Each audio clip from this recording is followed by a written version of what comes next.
Kani nga time guys mo ni ang pag-abot sa home Guys, order nga waffle maker na ang from akong Lazada.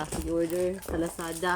Ang Gabrihan pero wala guys pa nang niya i-open sa ako akong pag sa cash on delivery is 420 pesos ang akong nabayaran.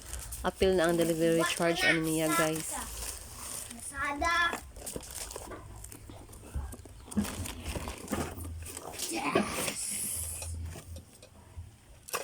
Customize. Na siya damage. Natarong rin ako ning na eye crack guys.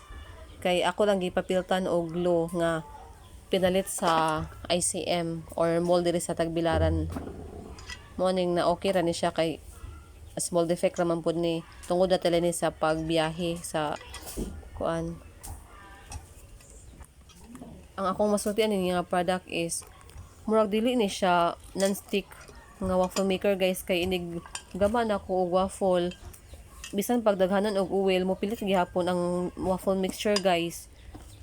Morning basin dili na nako siya magamit og para gama og waffle pohon kung ang problema mabaligya lang ko ay kay ito. daghang damage sa Pero paggama pwede na lang ko. itong i-ano pa no?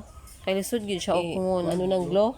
Kay ang nakabutang manggod sa description kay Kapag mainit non-stick na, waffle maker. malanay ang glow. Dili man dahil siya non-stick guys. Mura na siya metal nga gigama og pang waffle maker. If you like this video, please don't forget to like and subscribe, and sa mga wala pa subscribe, ayaw kalimti ang inyong pag-subscribe guys kay dako gini siya kayo og tabang sa akong YouTube channel guys if mo subscribe mo. O sa mga nakasubscribe na daghan gyud kayong salamat ninyong tanan.